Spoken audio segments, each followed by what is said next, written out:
Elon Musk. Elon Musk ha sido y sigue siendo la persona más rica de la historia. Recientemente se ha convertido, con diferencia, en el individuo con más riqueza del mundo, en una época en la que el planeta es miles de veces más próspero de lo que jamás ha sido. Posee una porción gigantesca de una tarta gigantesca, algo que realmente ningún personaje histórico puede igualar.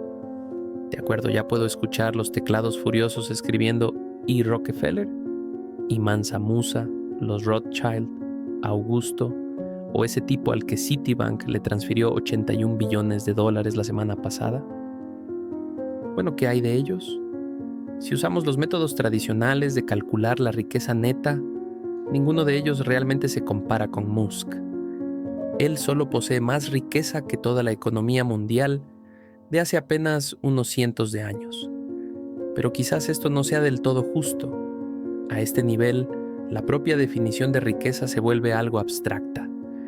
¿Cómo se compara a alguien que puede financiar su propio programa espacial con alguien que poseía Egipto como propiedad privada? Por mucho oro que acumularan los antiguos reyes, jamás podrían tener acceso a muchas de las comodidades modernas que hoy damos por sentado. Se vuelve un tema un poco gris, pero desentrañar esta cuestión es una de las mejores formas de entender no solo qué es realmente la riqueza, sino lo que ha significado para las personas a lo largo de la historia. La joya de la corona, por así decirlo, de una larga línea de gobernantes imperiales de África Occidental, decidió que haría todo lo posible para aplastar cualquier tipo de oposición en Rusia. Hoy en día, en ninguna parte del mundo, en ningún otro país, hay alguien más poderoso que el presidente Xi Jinping. Los dos métodos más comunes para comparar la riqueza a lo largo del tiempo son ajustar por inflación y comparar la riqueza neta de una persona con el PIB de su época. Pero en estas escalas de tiempo y niveles de riqueza, estos cálculos simples presentan varios problemas. La inflación, normalmente medida mediante el índice de precios al consumidor, es útil para observar los cambios en el costo de vida, pero no considera cómo cambian los patrones de consumo con el tiempo. $1 millón en 1920, en el apogeo de la fortuna de Rockefeller, compraba muchas más propiedades, alimentos, joyas finas y sirvientes contratados que hoy en día. Pero ni toda su riqueza podría haber comprado un smartphone. Y sin embargo, hoy en día hay más personas con uno que con acceso a agua potable. Ajustar por inflación más atrás aún se vuelve más complicado. Usábamos monedas diferentes y gastábamos el dinero de formas completamente distintas. Ajustar por PIB vincula la riqueza con la producción económica, pero usar la inflación puede hacer que una figura histórica parezca más o menos rica de lo que realmente era en su tiempo. Por ejemplo, un aristócrata que vivía en la Transilvania del siglo XIV tenía un nivel de vida mucho menos envidiable que el de un joven que hoy trabaja en un restaurante de comida rápida para pagar su pequeño apartamento con aire acondicionado y suscripciones de streaming en una ciudad moderna con atención médica, transporte mecanizado y supermercados. Esto nos lleva a una pregunta interesante. Si tu nivel de vida es más alto que el de la mayoría de los ricos de la historia, ¿significa eso que eres más rico de lo que sugiere tu patrimonio neto? Bill Gates, Howard Hughes y Cornelius Vanderbilt aparecerían todos en una lista de los más ricos, pero si retrocedemos lo suficiente en el tiempo, se podría argumentar que una de las personas más ricas de la historia fue aquel cavernícola que tenía más vacas que nadie. ¿Y por qué no? Cuando pensamos en personas ricas, imaginamos a reyes, emperadores o multimillonarios tecnológicos disfrutando de cosas que solo el dinero puede comprar. Pero si usamos un modelo basado en el Producto Interno Bruto, durante la fase en la que la humanidad se redujo a tan solo 7,000 personas, incluso si toda la riqueza del mundo se hubiera repartido equitativamente, cada cavernícola habría poseído aproximadamente el 0,14% de la riqueza global, más que muchos multimillonarios actuales.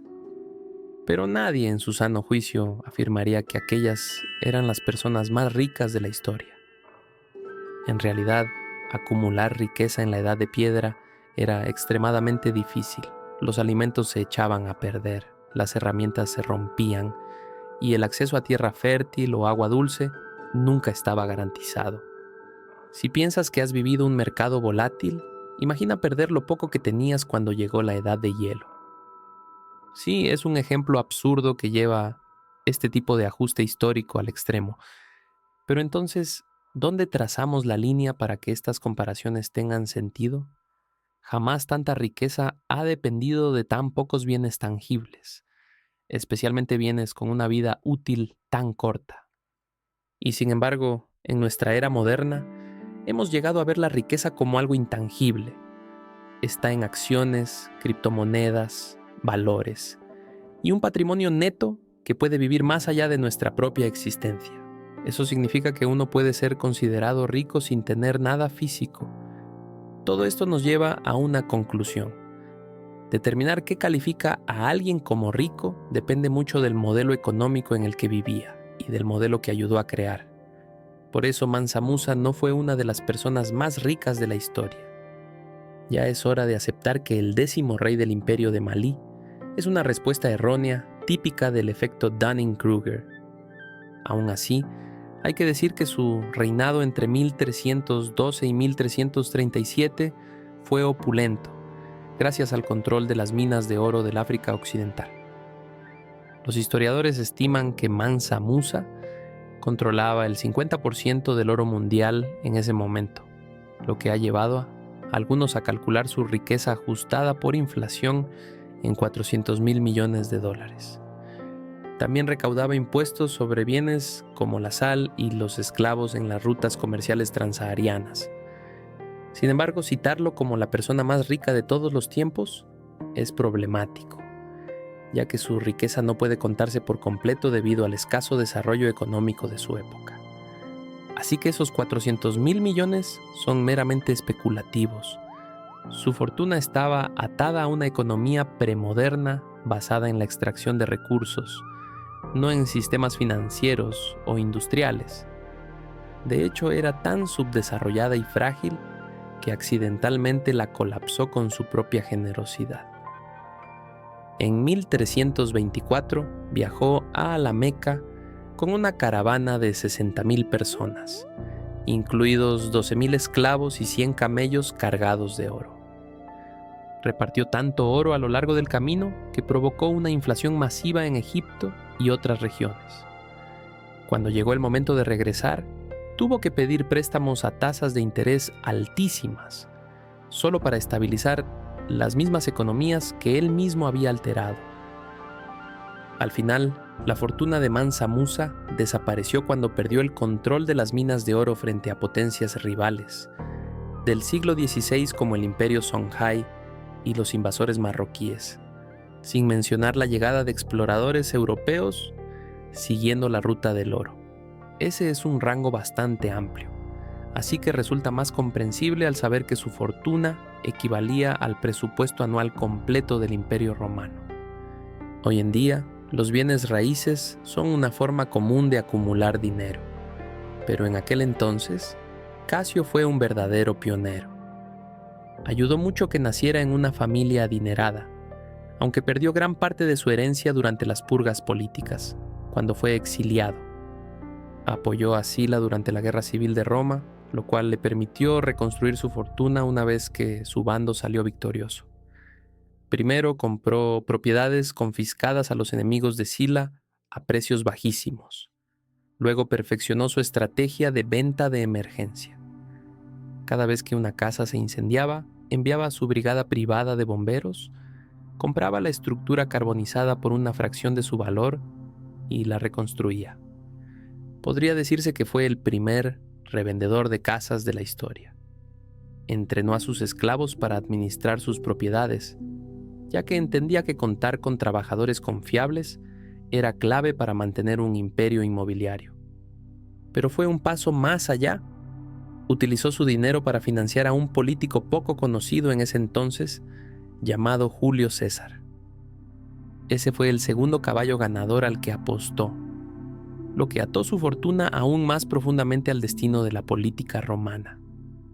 la mayoría de las personas se habrían detenido en ese nivel de seguridad financiera.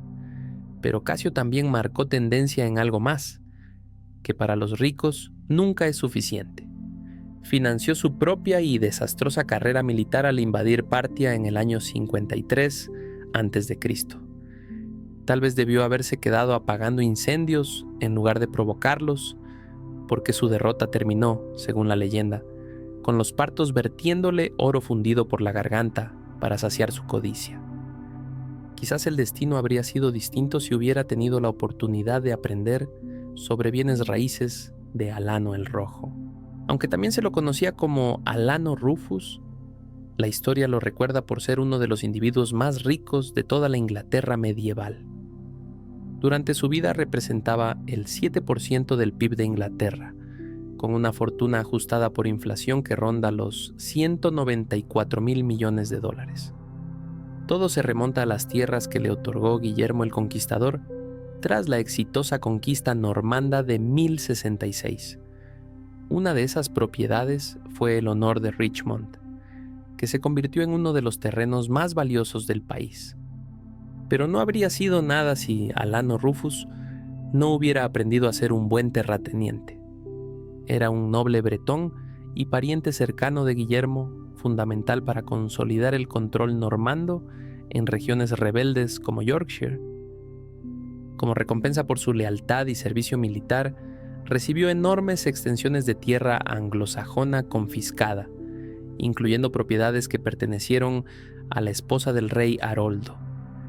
Incluso estuvo presente en la creación del libro del Día del Juicio, y según algunas teorías, tuvo participación directa en su redacción. Esto dio lugar a la implementación de un sistema feudal, lo que significaba que Alano ahora tenía arrendatarios, y esos arrendatarios que vivían en sus tierras y trabajaban sus campos debían pagar renta. Y esa renta se convirtió en un flujo constante de ingresos. Así que si alguna vez te preguntaste quién inventó la idea del ingreso pasivo por alquiler, fue Alano el Rojo. Utilizó su dinero para fundar instituciones religiosas como la Abadía de Santa María en York, pero también para construir el castillo de Richmond con el fin de protegerse de asesinatos, saqueos o arrendatarios furiosos. Lamentablemente no tuvo herederos directos, así que cuando falleció, partió al cielo de los terratenientes. En 1933, sus propiedades quedaron fragmentadas hasta que las leyes de herencia y los cambios políticos redirigieron su riqueza hacia el sistema social. Si quieres que tu legado perdure, deberás establecer fondos fiduciarios y sociedades privadas de inversión, como hizo John D. Rockefeller. El magnate del petróleo se convirtió en el primer multimillonario de Estados Unidos en 1913, cuando acumuló una fortuna de $900 millones, lo que hoy equivaldría a unos 340.000 millones. En su punto máximo, su riqueza representaba el 1,5% del PIB estadounidense, una proporción mayor que la de Bill Gates o Jeff Bezos.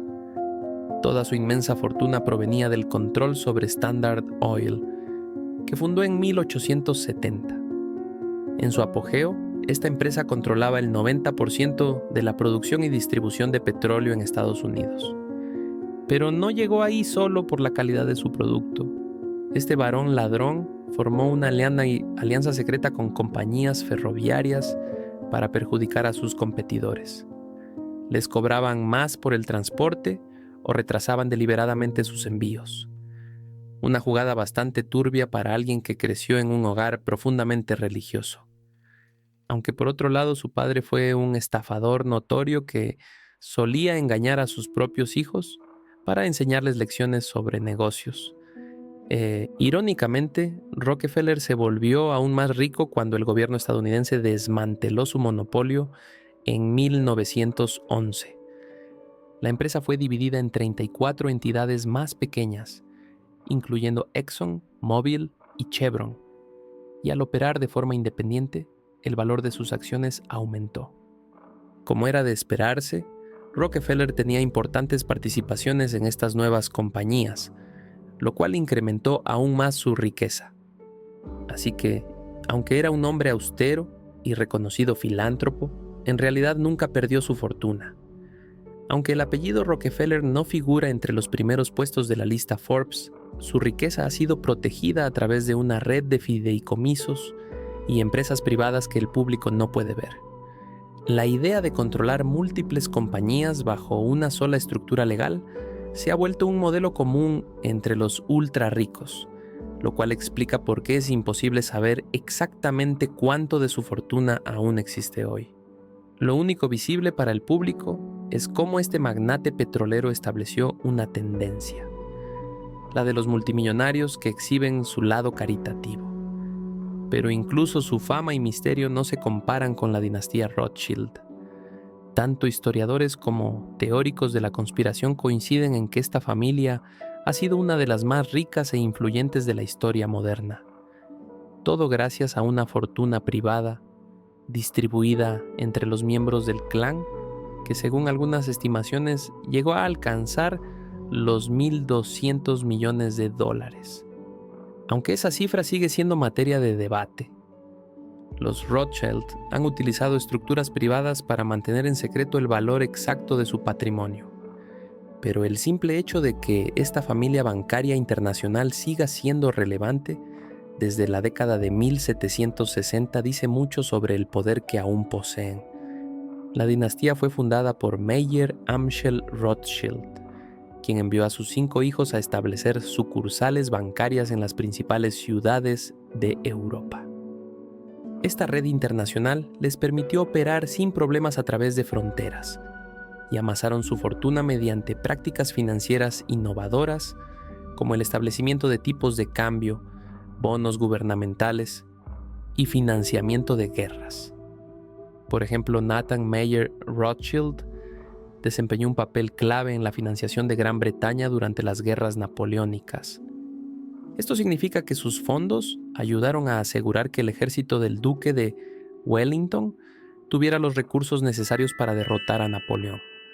De hecho, existe una anécdota muy debatida según la cual Nathan habría utilizado información anticipada sobre la derrota de Napoleón en Waterloo en 1815 para ganar una fortuna en el mercado bursátil de Londres.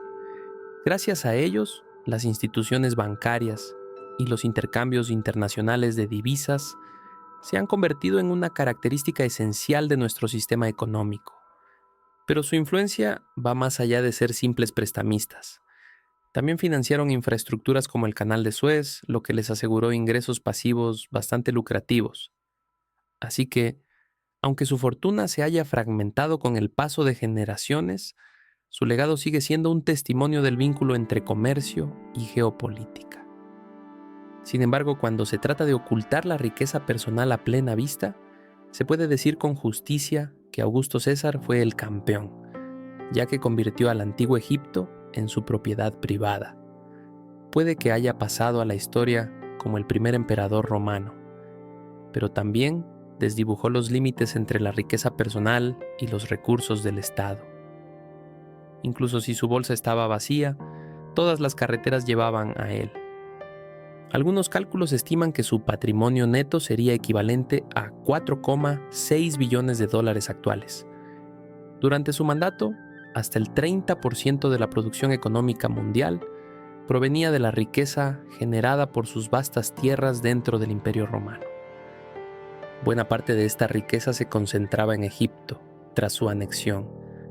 Después de su victoriosa guerra contra Cleopatra y Marco Antonio, en el año 30 a.C., transformó esta región en su finca privada. Gracias a la fertilidad agrícola de la zona y a su producción de cereales, Egipto representaba entre el 25 y 30% del PIB del imperio. Imagina que un tercio del valor neto del imperio proviniera de tu propio jardín. Algunos millonarios de hoy en día presumen con Lamborghinis o mansiones en Los Ángeles, pero nada supera tener las pirámides de Giza como decoración del jardín. Sin embargo, quedarse con Egipto no fue solo el botín de una guerra, sino una jugada estratégica. Primero, expandió el sistema de recaudación de impuestos del imperio. Luego introdujo una moneda estandarizada para impulsar el crecimiento económico. Y con esta estabilidad en marcha, incluyendo el suministro de grano para alimentar a la población, se eliminó el riesgo de rebeliones internas. Después de todo, al fusionar riqueza personal con recursos estatales, robarle a Augusto equivalía a robarle al vecino. Este uso de activos personales para reforzar la gobernanza transformó la política romana y sentó un precedente que otros emperadores seguirían. Pero no fue el único líder en enriquecerse gracias a la agricultura. Akbar el Grande, uno de los emperadores más destacados del Imperio Mogol, gobernó la India durante su apogeo económico. En ese entonces, cerca del 25% del PIB mundial provenía de la India. Hoy en día, ese valor equivaldría a unos 21 billones de dólares. No obstante, esa riqueza no estaba ligada a la acumulación personal de Akbar, sino al enorme rendimiento de su imperio, gracias a los ingresos de la tierra y cultivos comerciales como el algodón, el índigo y el opio. Durante su reinado, 1556 a 1605, se implementaron reformas agrarias que generaron ingresos constantes. Este sistema se conocía como Sabat y permitió una recaudación de impuestos más justa y eficiente al calcular los impuestos en base a la productividad agrícola y los precios del mercado. Así se evitaban los cobros fijos, comunes en otras épocas, y el sistema se acercaba mucho más a los tramos fiscales modernos. Con estos nuevos ingresos, Akbar reforzó infraestructuras clave, como las rutas comerciales a través del paso de Khyber. Construyó caminos y fortalezas para garantizar el paso seguro de los comerciantes, lo que impulsó aún más el comercio y la riqueza. Estas reformas sentaron las bases de una economía centralizada que ayudó a unificar la India, lo que demuestra que un país solo es tan estable como su economía. La ironía es que su gran riqueza y unificación terminaron causando su fractura. Mucho después de su muerte, sus sucesores no lograron mantener la prosperidad, lo que llevó a la corrupción. Sumado a invasiones extranjeras, el dominio económico de la India se desmoronó rápidamente, pero demuestra cómo el comercio puede ser la clave de la riqueza masiva, siempre que pueda ser defendido. Y si hablamos de defender rutas comerciales, Genghis Khan fue el máximo guardián. Algunos historiadores estiman que su riqueza ajustada por inflación alcanzaría los 150 billones de dólares. Se le conocía por tener una fortuna personal tan pequeña que reabre la cuestión de si la riqueza de un rey es también la riqueza de su reino.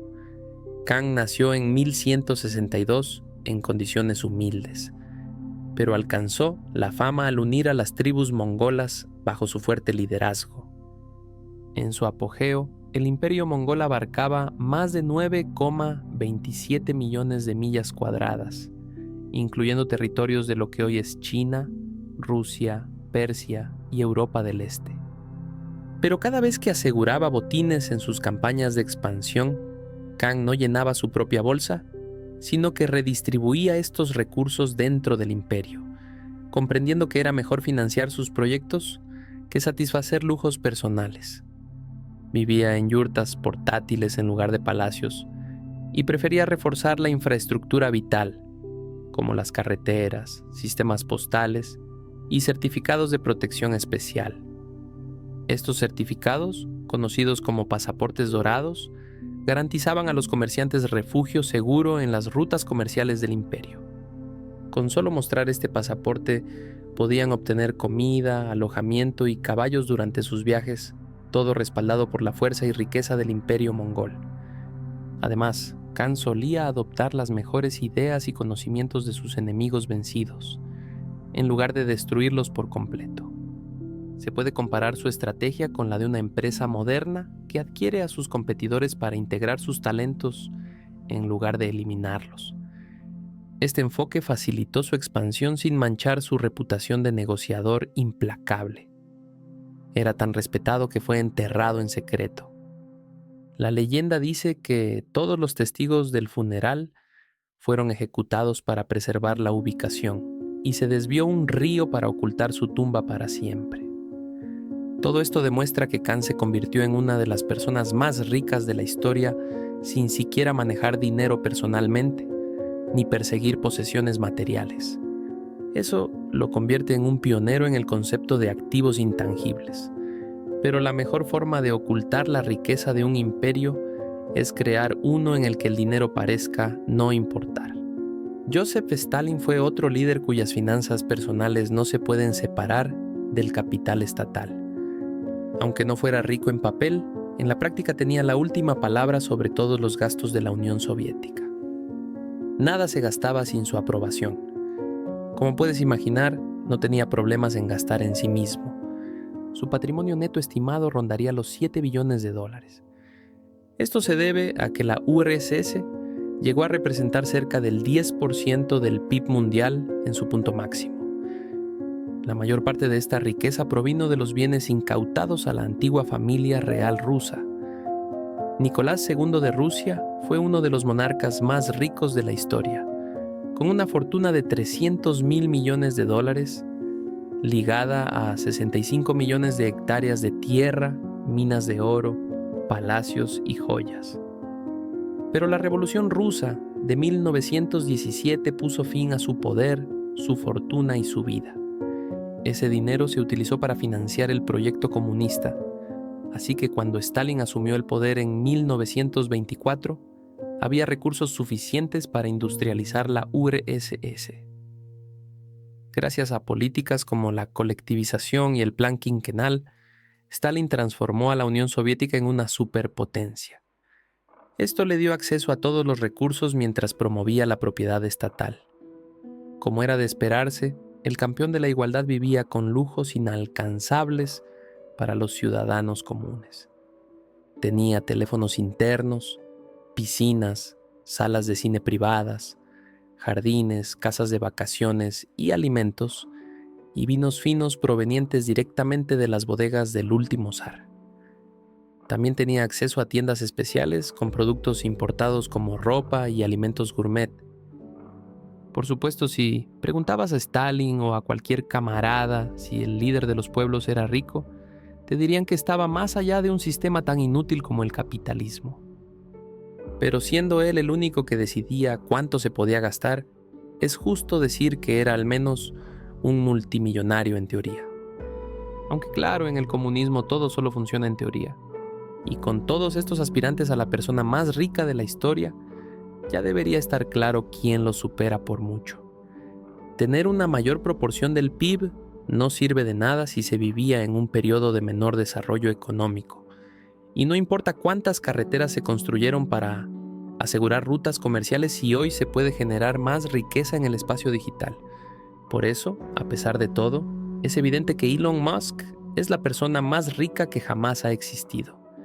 Y probablemente lo seguirá siendo a menos que intente realmente convertir en efectivo la fortuna que tiene invertida en sus empresas.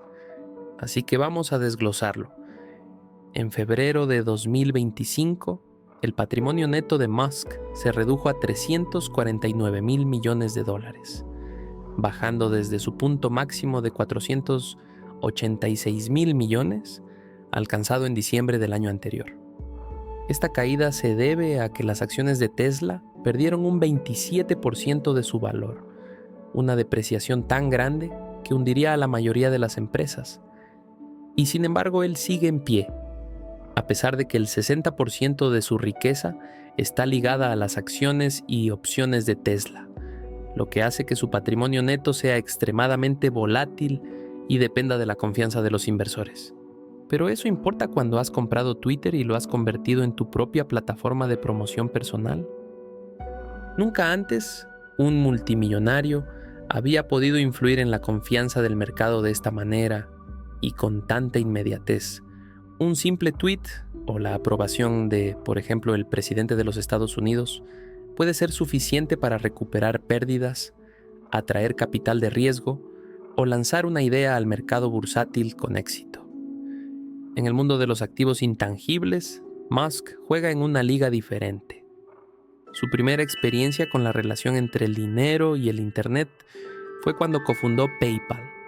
eBay compró PayPal en 2002 por $1.500 millones y Musk usó ese capital para financiar empresas como Tesla, SpaceX y Neuralink, SpaceX ha alcanzado una valoración de $350 mil millones y sigue siendo pionera en la exploración espacial privada.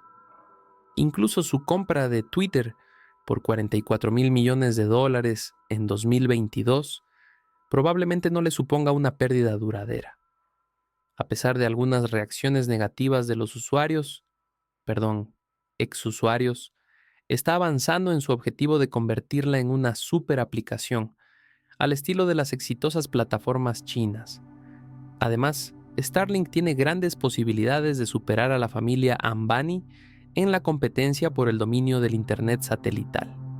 Está claro que Musk se ha posicionado como una figura clave en los mercados emergentes más importantes del mundo actual, y todo esto en la época más próspera que la humanidad ha vivido jamás, lo que deja muy atrás a los dioses de la ruta de la seda y a los emperadores del mundo antiguo. Este hombre puede viajar a donde quiera en tiempo récord, conocer a quien desee con facilidad y acceder instantáneamente a la opinión pública mediante Internet. Ha vinculado su imagen a la geopolítica de tal manera que tiene más poder de influencia que cualquier otro ciudadano privado en la historia. De hecho, su capacidad de presión supera incluso a la de muchos funcionarios electos. Este nivel de influencia, finanzas y eficiencia es el tipo de poder que figuras como Julio César, José Stalin o Gengis Khan habrían deseado desesperadamente. Solo hay un problema: no puede acceder a su dinero. Si Musk intentara vender sus acciones de Tesla para convertirlas en efectivo, esto desestabilizaría sus propias empresas y como consecuencia su valor neto se reduciría drásticamente. Pero ser la persona más rica del planeta Tierra no significa mucho cuando está en camino de ser la persona más rica de Marte.